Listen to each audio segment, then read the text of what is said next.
IT की smart class में आप सभी का स्वागत है। और फंडामेंटल की इस क्लास में हम लोग पढ़ रहे थे मेमोरी के बारे में। जो कि मैंने पिछली क्लास में मैंने आपको मेमोरी के बारे में पढ़ाया था। मैंने आपको बताया था प्राइमरी मेमोरी के बारे में। और उसमें रैंडम एक्सेस मेमोरी और रोम के बारे में मैंने आपको बताया था। आज की क्लास में जो पढ़ना है ये भी आपका मेन मेमोरी, और इसको भी प्राइमरी मेमोरी के नाम से जाना जाता है। केस मेमोरी के बारे में पढ़ना है। तो जैसे कि अगर हम केस मेमोरी के बारे में बात करें तो केस मेमोरी भी एक प्रकार की प्राइमरी मेमोरी होती है। लेकिन ये वर्क कैसा करता है, इसमें ये आज की क्लास में आपको जानना है। तो जैसे कि यहाँ पे केस मेमोरी में लिखा हुआ है, कह रहा है कि केस मेमोरी भी एक प्रकार की प्राइमरी मेमोरी है। कौन सी मेमोरी है? प्राइमरी मेमोरी है। और यह प्रोसेसर के साथ प्रयोग होती है। चूंकि प्राइमरी मेमोरी में मैंने आपको बताया था कि जो भी प्राइमरी मेमोरी होता है वो प्रोसेसर के साथ अपना वर्क करता है। तो वैसे ही आपका केस मेमोरी भी प्रोसेसर के साथ वर्क करता है। और फिर यहाँ पे लिखा हुआ है कि यह कंप्यूटर सिस्टम की सबसे फास्ट मेमोरी होती है। अगर इस मेमोरी के बारे में बात करें तो ये कंप्यूटर सिस्टम की सबसे फास्ट मेमोरी होती है। और फिर यहाँ पे लिखा हुआ है कि यह प्रोसेसर में इंक्लूड होती है और प्रोसेसर और रैम के बीच अपना वर्क करती है। और कह रहा है कि यह विशेष रूप से प्रोसेसर का पार्ट होता है। हम लोग जो भी डाटा प्रोसेस करते हैं वो सबसे पहले केस मेमोरी से पास किया जाता है, और वहीं पर इसका एड्रेस कैलकुलेट होकर के स्टोर होता है। और जब हम उस डेटा को फ्यूचर में कॉल करते हैं तो उसे खोजना नहीं पड़ता, और केस मेमोरी से सबसे फास्ट एक्सेस होता है। और कह रहा है कि केस मेमोरी रिसेंट में यूज हो रही डाटा का एड्रेस होल्ड रखती है, और इसे रैम की सप्लीमेंट्री मेमोरी के नाम से भी जाना जाता है। जैसे देखिए, अगर मैंने आपको रैम के बारे में बताया था तो रैम का मैंने अलग अलग आपका वर्क बताया कि रैम को वोलाटाइल मेमोरी के नाम से जाना जाता है, रैम को मेन मेमोरी के नाम से जाना जाता है, रैम को डिस्प्ले मेमोरी के नाम से भी जाना जाता है। तो ये सब एक प्रकार के प्राइमरी मेमोरी के अंतर्गत आता है। ऐसे ही मैंने आपको रोम के बारे में बताया था कि रोम का पूरा नाम रीड ओनली मेमोरी होता है। उसमें भी तीन प्रकार के रोम आते हैं, पी रोम, ईपी रोम और ईईपी रोम। और ये क्लास में जो आज की क्लास में हम पढ़ रहे थे केस मेमोरी के बारे में, ये भी एक प्रकार की प्राइमरी मेमोरी के ही अंतर्गत आता है।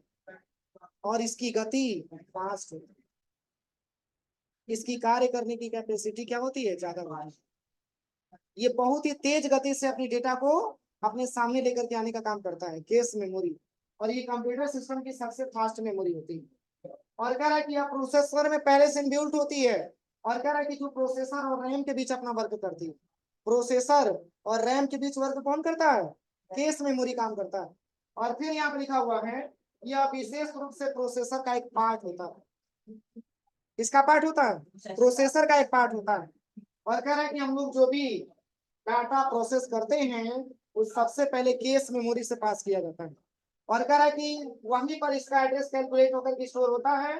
और जब हम उस डेटा को फ्यूचर में कॉल करते हैं तो उसको खोजना नहीं पड़ता है, और केस मेमोरी से सबसे फास्ट एक्सेस होता है।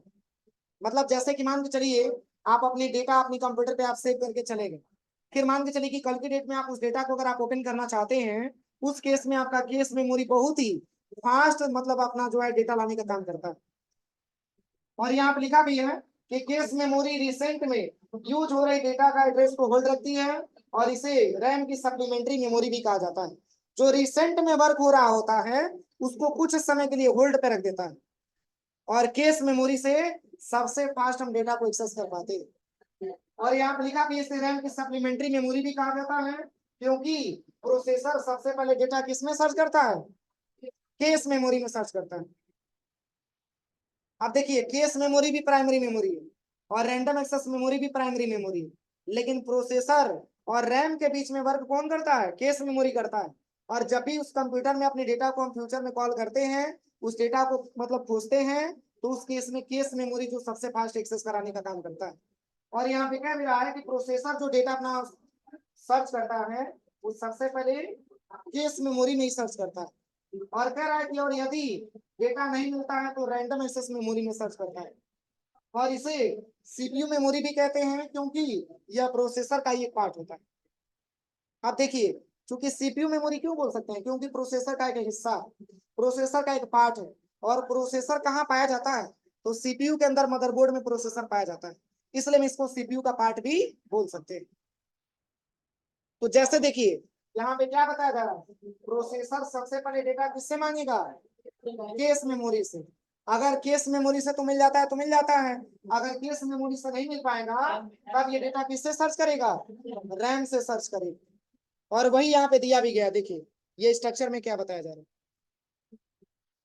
देखिए सबसे पहले यहाँ पे हम बात करें तो यहाँ पे रहा आपका सीपीयू। ये सीपीयू डेटा को एक्सेस करने के लिए किसका इस्तेमाल कर रहा है, केस मेमोरी का। अगर ये केस मेमोरी से इसको डेटा मिल जाता है तब इसको यहाँ पे रैंडम एक्सेस मेमोरी पे जाने की कोई आवश्यकता नहीं होती। अगर रैम में, अगर मान के चलिए कि सीपीयू में केस मेमोरी से डेटा मांगा और केस मेमोरी में अगर डेटा इसको नहीं है तब ये रैंडम एक्सेस मेमोरी का इस्तेमाल करके उससे डेटा अपना ले लेता है। समझ में आ रहा है ना। जैसे एक छोटा सा एग्जांपल मैं आपको बताऊं, जैसे कि मान के चलिए कि डॉक्टर साहब, ध्यान दीजिएगा, और यहाँ पे एक पेशेंट है जो डॉक्टर साहब के पास बैठा हुआ है, और एक पेशेंट है जो डॉक्टर साहब के बाहर केबिन में बैठा हुआ है। देखिएगा, ये पहले नंबर पे जो डॉक्टर साहब के चेंबर में बैठा हुआ, और ये दूसरा है जो डॉक्टर साहब के गेट से बाहर बैठा हुआ। ये अपनी की बारी की प्रतीक्षा कर रहे हैं, जब हमारी नंबर आए तो हम भी डॉक्टर साहब से मिलकर के अपनी प्रॉब्लम को हम सॉल्व करवाएं। तो अब देखिए, अगर हम इस डॉक्टर साहब के बारे में बात करें तो ये डॉक्टर साहब पेशेंट नंबर 1 से ये आसानी तरीके से उसके बारे में जान सकते हैं, पूरी इंफॉर्मेशन ले सकते हैं, क्योंकि ये डॉक्टर साहब के बिल्कुल करीब में बैठा हुआ है। और जब तक ये हटेगा नहीं तब तक ये ऑप्शन जाएगा नहीं। तो मान के चलिए कि जब ये पेशेंट खाली हो गया, जब ये पेशेंट केबिन से बाहर आ गया, तब ये सेकंड पेशेंट यहाँ पे एंट्री करता है। समझ में आ रहा है ना। तो सेम वैसे ही अब ये डॉक्टर साहब है, ये डॉक्टर साहब का नाम मैंने क्या दे दिया, सीपीयू। और ये पेशेंट नंबर 1 है, इसको मैंने क्या नाम दे दिया, केस मेमोरी।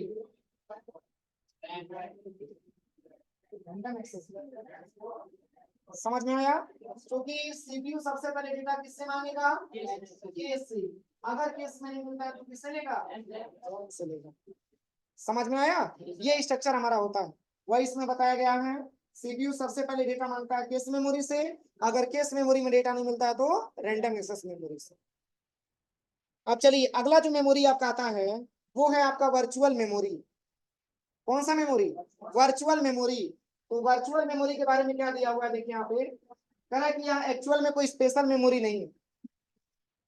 अगर हम वर्चुअल मेमोरी के बारे में बात करें तो बताया जा रहा है कि वर्चुअल मेमोरी कोई स्पेशल मेमोरी नहीं है, और कह रहा है कि हमारे कंप्यूटर में लगे हार्ड डिस्क का एक पार्ट होता है, और आप इसे ऑपरेटिंग सिस्टम का स्पेशल मैनेजमेंट भी कह सकते हैं।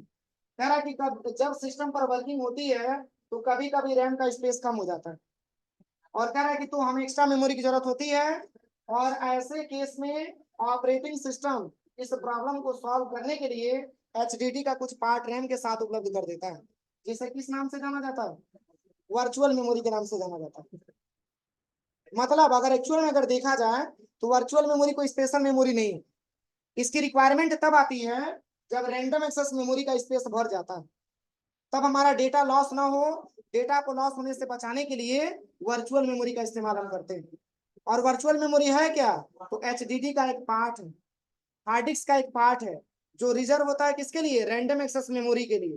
क्योंकि जब रैंडम एक्सेस मेमोरी कंप्लीट हो जाएगा, भर जाएगा, तो हमारा डेटा लॉस ना हो, उस डेटा को सेव करने के लिए, बचाने के लिए वर्चुअल मेमोरी आपका काम करता है। क्लियर हुआ।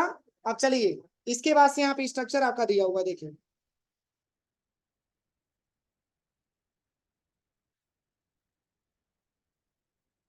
देखिए यहाँ पे क्या बताया जा रहा है, वर्चुअल मेमोरी कह रहा है कि part of the hard disk reserve as RAM.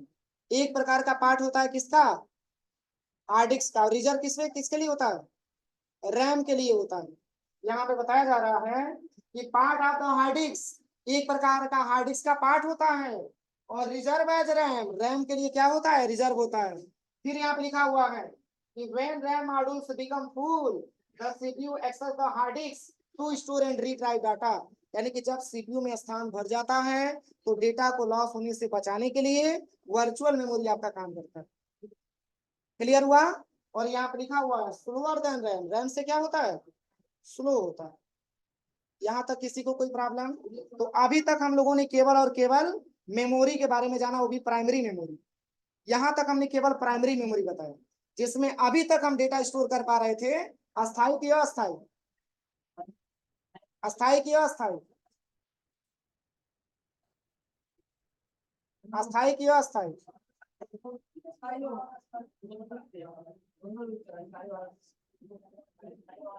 Primary memory, internal memory, जिसमें डेटा कभी अस्थाई नहीं सेव हो सकता है। अस्थाई के बारे में इस समय तक हम लोगों ने पढ़ा है, जिसमें डेटा कभी भी अस्थायी रूप से सेव नहीं हुआ। अगर अस्थाई में सेव होगा तो सेकेंडरी मेमोरी चला जाएगा। अभी मैंने कहा पढ़ा है सेकेंडरी मेमोरी, अब पढ़ाने चल रहे हैं सेकेंडरी मेमोरी, अभी स्टार्टअप करने जा रहे हैं। लेकिन इसके पहले हम लोगों ने किसमें जाना था?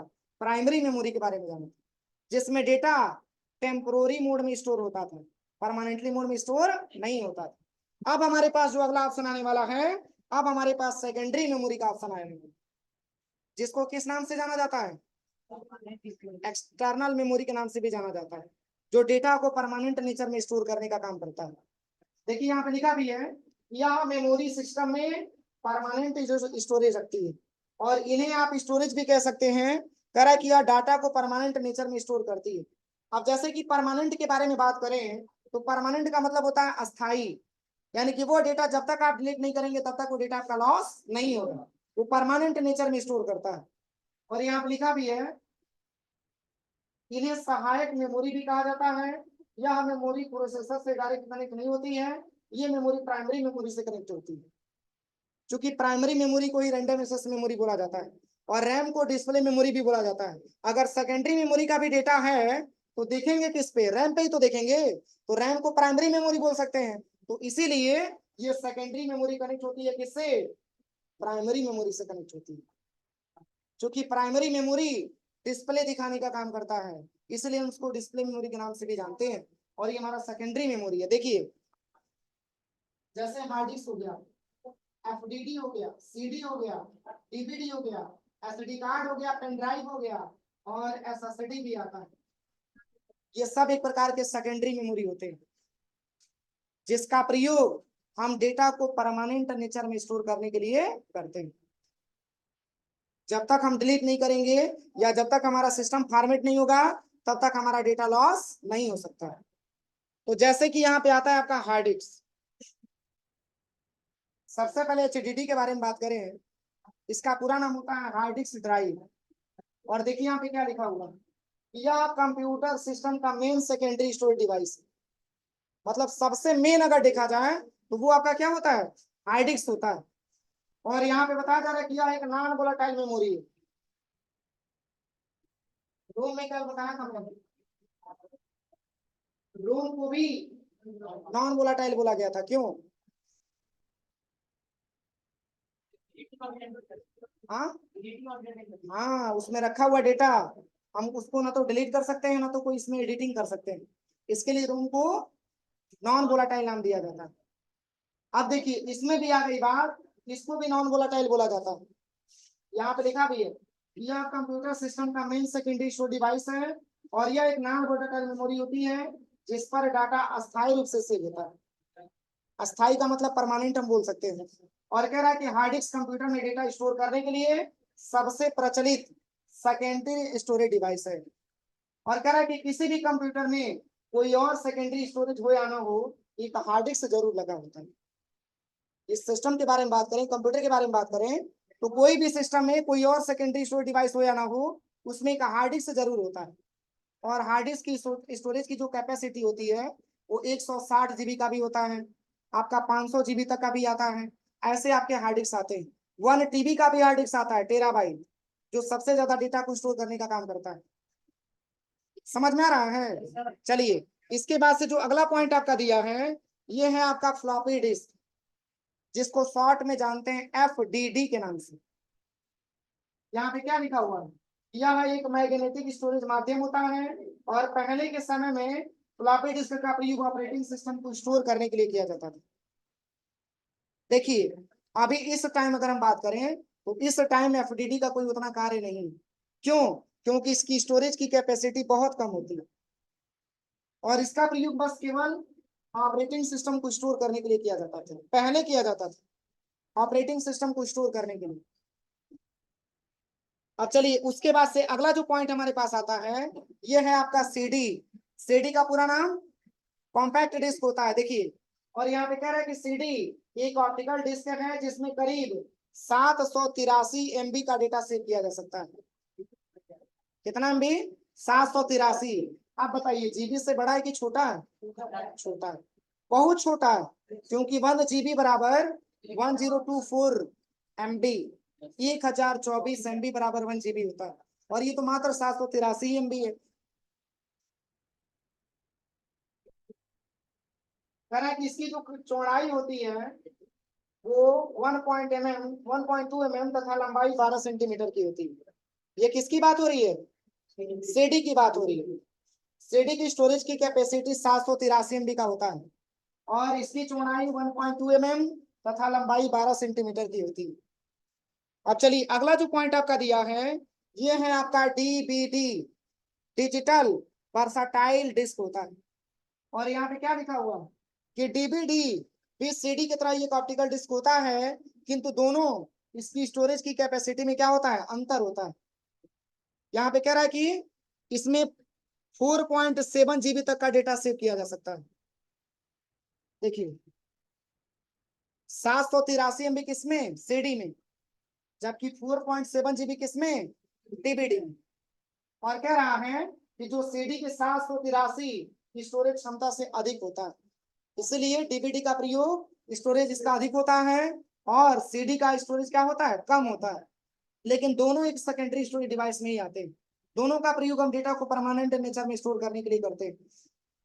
अब चलिए, अब इसके बाद से आता है अगला point, SD card, secure digital card. Mobile में हम डेटा को स्टोर करने के लिए जिस मेमोरी का प्रयोग करते हैं, समझ में आ रहा है ना, उसको हम secure digital card, SD card के नाम से जानते हैं। अब तो इसका प्रचलन तो उतना नहीं हो पा रहा।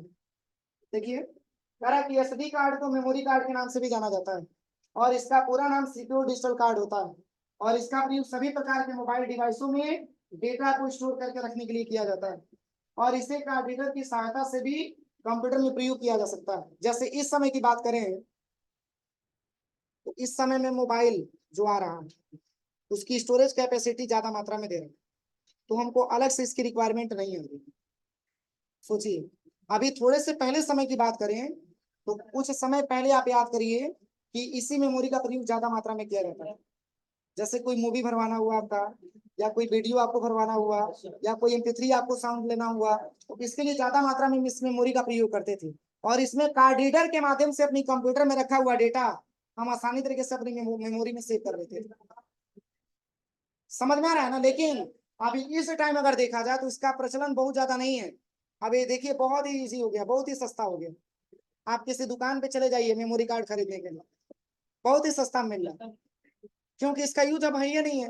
मोबाइल में ही आपका 8 GB, 32 GB, 64 GB का स्टोरेज मिल जा रहा है। सोचिए क्यों मेमोरी आप खरीदेंगे, 256 मिल जा रहा है। समझ में आ रहा है ना। तो इसकी वैल्यू वैसे ही कम हो चुकी है जैसे टेक्नोलॉजी आगे बढ़ा हुआ है। अब 2 GB का मोबाइल भले ही अगर देखेंगे तो किसी के हाथ में 2 GB का मोबाइल नहीं मिलेगा, 2 GB रैम वाला। वही लिया होगा जो पहले चलाना उसको नहीं आता होगा, वो 2 GB का लेकर के अपना नॉर्मल तरीके से अपना काम करता होगा। लेकिन सबको आज 8 GB, 16 GB, 32 GB ऐसे स्टोरेज में बढ़ रहे हैं। तो मेमोरी भी होता है, जैसे कि हम जिस हिसाब से मेमोरी का सिलेक्शन करते हैं उसके हिसाब से पेमेंट भी हमको देना होता है। 2 GB वाला लेंगे तो कम पैसा देना पड़ेगा, 8 GB वाला लेंगे तो ज्यादा पैसा देना पड़ेगा। अब चलिए इसके बाद से जो अगला पॉइंट आपका दिया है ये है आपका पेन ड्राइव। तो पेन ड्राइव भी एक सेकेंडरी स्टोरेज डिवाइस होता है, और आज के समय तो पेन ड्राइव का प्रयोग बहुत ही ज्यादा मात्रा में हो रहा है। यही पेन ड्राइव है ना, यही पेन ड्राइव है ना। देखिए ये पेन ड्राइव भी आजकल ऐसे भी बहुत सारे पेन ड्राइव आ रहे हैं जिसमें आपका जिसमें इसका प्रयोग आप मोबाइलों में भी कर सकते हैं OTG सपोर्ट के माध्यम से। यही पेन ड्राइव है, और इसके भी स्टोरेज की capacity 4 GB, 8 GB, 16 GB, 32 GB, 64 GB, ऐसे बहुत सारे मात्रा में आ रहे हैं। तो ये आपके क्या होते हैं, आपके सेकेंडरी स्टोर डिवाइस होते हैं जो डेटा को परमानेंट नेचर में स्टोर। अब दूसरी चीज, इतना छोटा सा आपका मेमोरी आप कहीं पर भी लेके जा सकते हो, कहीं पर भी लेके जा सकते हैं। तो यहाँ पे लिखा भी है कि पेन ड्राइव को फ्लैश ड्राइव के नाम से भी जाना जाता है, और वर्तमान में डेटा को स्टोर करने के लिए पेन ड्राइव का प्रयोग बहुत ही ज्यादा प्रचलित है। और फिर यहाँ पे कह रहा है कि यहाँ एक एक्सटर्नल स्टोरेज एरिया है, जैसे यूएसबी की सहायता से कंप्यूटर में कनेक्ट किया जा सकता है।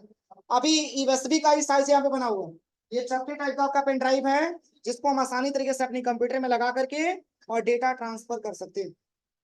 और बहुत सारे ऐसे भी पेन ड्राइव आ रहे हैं जिसको आप अपनी मोबाइल में भी प्रयोग कर सकते हैं। मोबाइल में रखा हुआ डेटा अपनी पेन ड्राइव में भी आप सेव कर सकते हैं। ये आपका पेन ड्राइव होता है। तो पेन ड्राइव भी कई प्रकार का है। मान के चलिए कि उसमें 8 GB वाला आ रहा है, आप देखे होंगे 32 GB वाले भी आ रहा है, 16, 32, 64, बहुत सारे आपके पेन ड्राइव है। तो पेन ड्राइव का प्रयोग डेटा को परमानेंट नेचर में स्टोर करना होता है। यहाँ तक किसी को कोई प्रॉब्लम? बस यही मेमोरी है।